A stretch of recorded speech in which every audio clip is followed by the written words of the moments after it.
Pemirsa, kami akan lanjutkan Breaking News Metro TV dengan perbincangan terkait Pilkada Serentak 2024. Dan saat ini saya masih bersama dua narasumber, ada Mas Ipang di studio dan juga Pak Teguh melalui sambungan Zoom.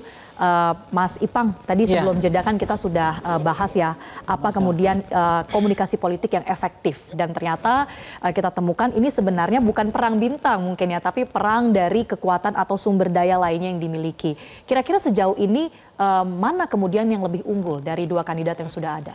Iya, memang per hari ini sejauh ini kan memang elektabilitasnya Ahmad Lutfi dari survei-survei top of mind kita, dari simulasi sebelumnya memang lebih menonjol. Ahmad Lutfi dibanding termasuk Tak Yassin ya, incumbent, apalagi beliau juga punya irisan NU ya, dari Pak Mamen Zuber, dan NU juga ada seperti angkanya NU tadi kan lumayan ya, ada 66% punya afiliasi kepada NU di Jawa Tengah. Nah, kemudian kalau kita melihat Endra Priadi, itu elektabilitasnya waktu itu nggak terlalu dominan, masih di angka 2% gitu, termasuk Pak Andika masih di bawah 1%. Jadi tetapi pada konteks ini itulah yang saya katakan bahwa itu elektabilitas itu ada tren, ada pertumbuhan, ada kemungkinan tidak akan stagnan karena ada mesin partai yang akan aktif bergerak, akan bekerja. Nah, oleh karena itu dari konteks ini kita melihat aktivasi mesin partai PDIP itu nggak kaleng-kaleng juga, itu luar biasa juga, mampu melakukan penetrasi. Dan dua jenderal ini, baik saat ini jenderal bintang 3, jenderal bintang 4, ini kan semua tidak kaleng-kaleng. Dan memang tidak main, ini butuh banyak doa juga bagaimana mereka satu coklat, satu hijau. Jadi strategi mereka juga menarik, Mbak Marcel. Yang satu mengambil misalnya politisi, Bambang Pacul sebagai ketua tim sukses pemenangan dari Pak Andika dengan siapa? Pak Andika dengan Hendra Priadi. Kemudian juga ada tim sukses juga dari jenderal-jenderal Purnawiran, ada 8 gitu. Salah satu nama yang saya muncul dari nama jenderal yang muncul itu kan adalah Anto Mukti ya. Putranto sebagai ketua tim sukses dari Ahmad Lutfi dan Tak Yassin gitu. Jadi ini strategi bagaimana mereka merebut segmen pemilih milenial, anak muda, termasuk komunitas-komunitas tadi, hobi-hobi tadi, masyarakat di sana adalah pedagang, petani, dan ibu rumah tangga. Strategi bagaimana mereka mengaktifasi kekuatan mesin partai juga, yang satu hanya ada mesin PDIP, yang satu lagi adalah Grand Coalition gitu ya.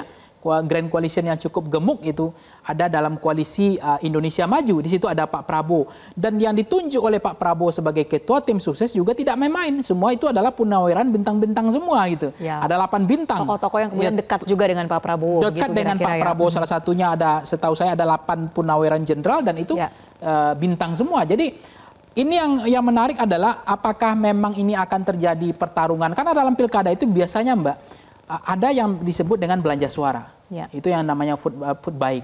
Ada juga dengan situ belanja program. Bisa dengan isu, ada belanja tentang menjual sosok dan figuran gitu.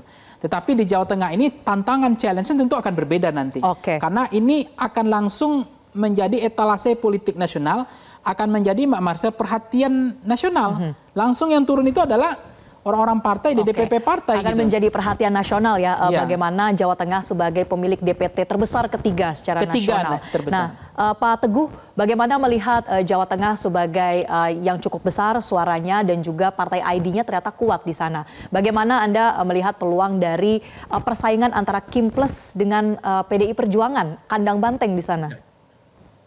Jadi Mbak Marcel, kalau kita lihat yang terjadi di Jawa Tengah sebetulnya pertarungannya nanti adalah pertarungan bagaimana ideologi-ideologi partai itu saling melakukan kompetisi, kemudian pemilih-pemilih itu terpola dalam beberapa kategori itu melakukan pengaruh.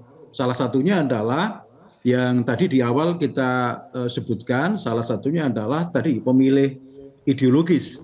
Memang ini berbeda ya dengan DKI Jakarta yang barangkali di sana tingkat rasionalitasnya lebih tinggi. Tetapi kalau di Jawa Tengah, pemilih kita itu kan sebagian besar memang pemilih ideologis, di mana angkanya kira-kira itu sekitar 30% ya. Artinya orang-orang yang meyakini bahwa ideologi menentukan di dalam sikap dan perilaku politik itu sekitar 30%. Ditambah lagi yang di balik pemilih ideologis itu adalah pemilih loyalis.